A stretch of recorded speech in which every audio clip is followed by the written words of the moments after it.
Hello guys, welcome to our channel. நீங்கள் சேனலுக்கு புதுசாக வந்திருக்கீங்கன்னா சப்ஸ்கிரைப் பட்டன் கீழே இருக்கும், அதை கிளிக் பண்ணிக்கோங்க. பக்கத்தில் பெல் ஐக்கான் இருக்கும், அதை கிளிக் பண்ணிங்கன்னா மேலே ஆளுங்கிற ஆப்ஷன் இருக்கும், அதை கொடுத்துக்குங்க. அப்போ தான் நான் போடக்கூடிய வீடியோ உங்களுக்கு உடனுக்குடனே நோட்டிஃபிகேஷனில் வரும்.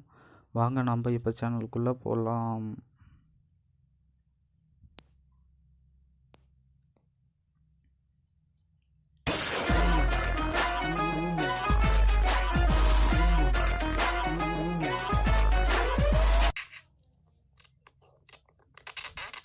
நாம் இந்த வீடியோவில் என்ன பார்க்க போகிறோன்னா, நான் ஒரு கிளாஸ் கோட் மேட்ச் போட்டேன். அது வெறித்தனமாக இருந்துச்சு.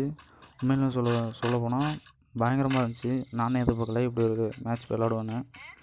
பயங்கரமான மேட்ச்சு. நான் எப்பயுமே கிளாஸ் கோட் போனால் ரேண்டமாக தான் போவேன். டீம்மேட்ஸ் எனக்குன்னு யாரும் இல்லை.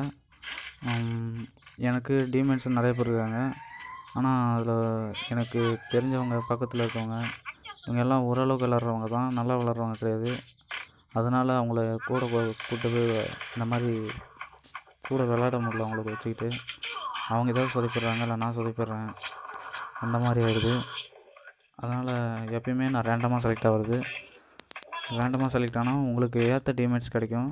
அதாவது ரேண்டமாக செலக்ட் ஆகும். ஒரு சில நேரம் உங்களுக்கு நூபு டீமில் போய் சேர்ந்துருவீங்க. நான் எப்பயுமே ரேண்டமாக தான் செலக்ட் ஆவேன். எனக்கு என்கிட்டயும் நல்ல டீம்மேட்ஸ்லாம் ஃப்ரெண்ட்ஸ்லாம் இருக்காங்க. ஆனால் அவங்க எப்பயாவது தான் வருவாங்க, எப்பயுமே வர மாட்டாங்க. அதனால தான் எனக்கு தேவைங்கிற நேரத்தில் வீடியோ போடணுங்கிறப்பெல்லாம் இந்த மாதிரி என் டீம் ஃப்ரெண்ட்ஸ்லாம் வரதில்லை, ஃப்ரீ ஃபயர் ஃப்ரெண்ட்ஸ். அதனால தான் நான் எப்பயுமே ரேண்டமாக செலக்ட் ஆகி போகிறது. என்கிட்ட ஒன்றும் பெருசாக கம்ப்யூட்ரு சிஸ்டம்னு எதுவும் பெருசாக இல்லை. என்கிட்ட இருக்கிறது ஒரே ஒரு ஃபோன் தான். அதிலே நான் எல்லா வீடியோவும் எடிட் பண்ணி போட்டுட்ருக்கேன். ஏதாவது வாய்ஸ் இல்லை ஏதாவது சின்ன சின்ன மிஸ்டேக்ஸ் இருந்தால் சொல்லுங்கள், நான் முடிஞ்ச வரைக்கும் சரி பண்ணிக்க பார்க்குறேன். அப்புறம் என்னென்னா, இதுதான் நான் ஃபஸ்ட்டு வீடியோ பேசுகிறது. இதுக்கு முன்னாடி நான் நிறைய வீடியோ போட்டிருக்கேன். நிறைய வீடியோன்னு சொல்ல முடியாது, ஒரு 4 வீடியோ போட்டிருக்கேன். அதில் நான் எதுலேயுமே பேசினதில்லை. எடிட்டிங் பண்ணி போடுறதோட சரி. இப்போ தான் நான் ஃபஸ்ட் டைம் பேசுகிறேன் யூடியூப்பில். இன்ன வரைக்கும் நான் யூடியூப்பில் பேசுனதே கிடையாது. யூடியூப்லன்னு இல்லை, எங்கள் யார்கிட்டையுமே அதிகம் பேசக்கூட மாட்டேன். மினிமம் ரொம்ப நெருங்கியவங்க ஃப்ரெண்ட்ஸ் அந்த மாதிரி தான் பேசுவேன். சரி வாங்க இப்போ நம்ம மேட்சை பார்ப்போம். ஓ மை காட், செம்ம ஹெட்ஷாட்டு, ரெண்டுமே பயங்கரமான ஹெட்ஷாட்டு. பார்த்துருப்பீங்க, நல்லாவே தெரியும். நான் ஹெட்ஷாட்டு எப்படி போகணுன்னு சொல்லித்தரேன். வேணும்னா கமெண்ட் செக்ஷனில் கமெண்ட் பண்ணுங்கள், உங்களுக்கு நான் சொல்லித்தரணும்னா. சென்சிட்டிவிட்டி முக்கிய காரணமே கிடையாது. எல்லோரும் நினச்சிட்டு இருப்பாங்க ஹெட்ஷாட் அடிக்கிறது சென்சிட்டிவிட்டி மட்டும்தான் காரணம், வேறு எதுவுமே இல்லை. இவங்க சென்சிட்டிவிட்டி அப்படி வச்சுருக்காங்க, இப்படி வச்சுருக்காங்க, நிறைய பேர் காட்டுவாங்க. என்னோடய சென்சிட்டிவிட்டி தான், இதனால தான் நான் ஹெட்ஷாட் அடிக்கிறேன். ஒவ்வொரு சேனல்லையும் அதிகபட்சம் பாருங்களேன், எல்லோரும் ஒவ்வொரு விதமான சென்சிட்டிவிட்டி வச்சு ஹெட்ஷாட் அடிப்பாங்க. அப்போ யார் வச்சதில் இதில் போய் யாரோட சென்சிட்டிவிட்டி பொய்யான ஒரு சென்சிட்டிவிட்டி? எல்லாருமே ஒரே மாதிரி இருந்தால் தான் நான் போய் ஹெட்ஷாட் அடிக்க முடியும். எல்லோரும் ஒவ்வொரு ஹெட்ஷாட் வச்சுருப்பாங்க, ஒவ்வொரு சென்சிட்டிவிட்டி வச்சுருப்பாங்க.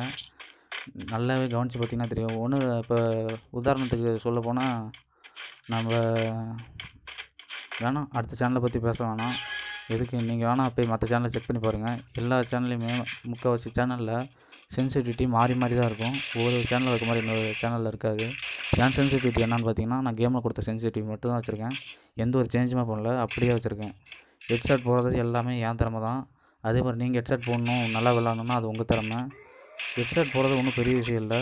நீங்கள் ஹெட்ஷாட் எப்படி போகணுன்னு தெரிஞ்சுக்கணுன்னா கண்டிப்பாக கமெண்ட் பண்ணுங்கள், நான் உங்களுக்கு ஹெட்ஷாட் எப்படி போடுறதுன்னு சொல்கிறேன், சொல்லி கூட தரேன்.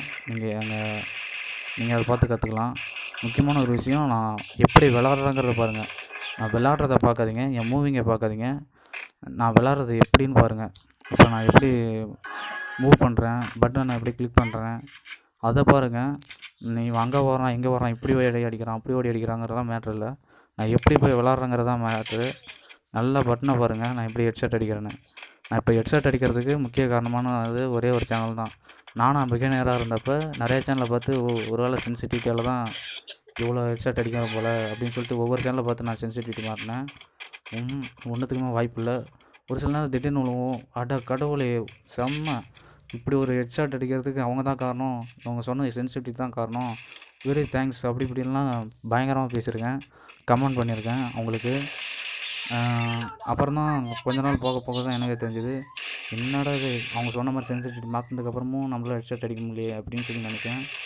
அப்புறம் கொஞ்ச நாள் கழித்து பார்த்ததுக்கப்புறம் தான் கேமிங் தமிழன்னு ஒரு சேனலை நான் பார்க்க ஆரம்பித்தேன். அந்த சேனலில் அவர் சொன்னதை கூட நான் பார்க்கல, அவர் விளாட்றது எப்படின்னு நான் பார்த்தேன். அவர் மூவ் பண்ணுறது, அவர் பட்டனை கிளிக் பண்ணுற விதம், அவர் எப்படி விளாட்றாரு, அந்த விஷயத்தை தான் நான் கவனித்தேன். அதனால தான் நான் ஹெட்ஷாட்டு ஈஸியாக அடிக்கிறேன்.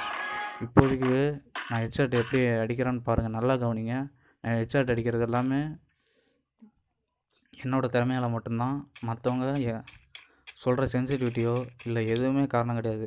ஓகேவா? உங்களுக்கு ஹெட்ஷாட் வீடியோ வேணும்னா கண்டிப்பாக கேளுங்க. நான் கமெண்ட் செக்ஷனில் கமெண்ட் பண்ணுங்கள், நான் கண்டிப்பாக போடுறேன். அப்புறம் ஏதாவது வாய்ஸில் ஏதாவது ஒரு குறை இருந்தால் கமெண்ட் பண்ணுங்கள். மிஸ்டேக்ஸ் ஏதாவது இருந்தால் சாரி, மன்னிச்சிடுங்க. அப்புறம் என்ன சொல்லணும், யாருமே புதுசாக வந்து பார்க்குறவங்க யாராக இருந்தாலுமே சப்ஸ்கிரைப் பண்ணிவிட்டு பாருங்கள். அப்புறம் செம்ம ஹெட்ஷாட்டு பார்த்தீங்களா நீங்களே? நான் எப்படி விளாண்டு அந்த ரீவன் பண்ணி கூட பார்த்துங்க. பட்டனை கிளிக் பண்ணி பாருங்கள், செம்மையான ஹெட்ஷாட்டு. உண்மையிலுமே சொல்கிறேன், ரீவன் பண்ணி நான் விளாண்ட மறுபடியும் ஃபஸ்ட்லேருந்து வேணால் கூட வீடியோ பாருங்கள். நான் அடித்த எல்லா ஹெட்ஷாட்டுமே எப்படி இருக்குன்னு நான் பட்டனை கிளிக் பண்ண விதத்தை பாருங்கள், எல்லாமே பயங்கரமாக இருக்கும். ஒவ்வொரு டைம்லேயும் ஒவ்வொரு விதமான ஹெட்ஷாட்டு 3 விதமாக சொல்லலாம். அது 3 விதமாக ஹெட்ஷாட் அடிக்கலாம். ஆனால் உங்களுக்கு நான் சொல்லணுன்னா கண்டிப்பாக கமெண்ட் பண்ணுங்கள், நான் கண்டிப்பாக போடுறேன் வீடியோவை. நீங்கள் ஹெட்ஷாட் எப்படி அடிக்கலாம்னு ஈஸியாக தெரிஞ்சுக்கலாம். நூபாக இருக்க நீங்களும் நல்லா விளாட ஆரம்பிக்கலாம். நானும் பெரிய ப்ரோ பிளேயர்லாம் கிடையாது, ஓகேவா? எல்லாருமே நூபுங்க தான், எல்லாருமே ப்ரோலாம் கிடையாது. எல்லாம் தெரிஞ்சுக்கிட்டு வரல, கொஞ்சம் கொஞ்சம் கற்றுக்கிட்டு வந்தவங்க தான். பிறந்தவொடனே எல்லோரும் ப்ரோவாக பிறக்கிறதில்ல. அதனால் கண்டிப்பாக உங்களாலையும் நல்லா விளாட முடியும். எனக்கு அது தெரில இது தெரிலன்னுலாம் சொல்லாதீங்க. உங்களுக்கு நான் ஒவ்வொரு விஷயத்தையும் ஒவ்வொரு வீடியோவில் சொல்லித்தரேன்.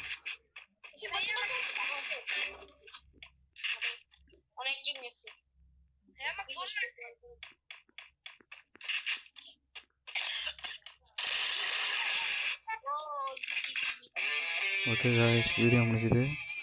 உங்களுக்கு இந்த வீடியோ பிடிச்சிருந்தா லைக் பண்ணுங்கள், ஷேர் பண்ணுங்கள், அப்படியே கமெண்ட் பண்ணுங்கள். மறக்காமல் முக்கியமாக சப்ஸ்கிரைப் பண்ணுங்கள் இந்த சேனலை. அப்போ தான் நான் போடக்கூடிய உங்களுக்கு உடனுக்குடனே வரணும்னா பெல் ஐக்கானை கிளிக் பண்ணி மேலே ஆல்னு ஆப்ஷன் காட்டும், அதை கிளிக் பண்ணிக்கோங்க. அப்போ தான் நான் போடக்கூடிய வீடியோ உடனுக்குடனே உங்களுக்கு நோட்டிஃபிகேஷனில் வரும்.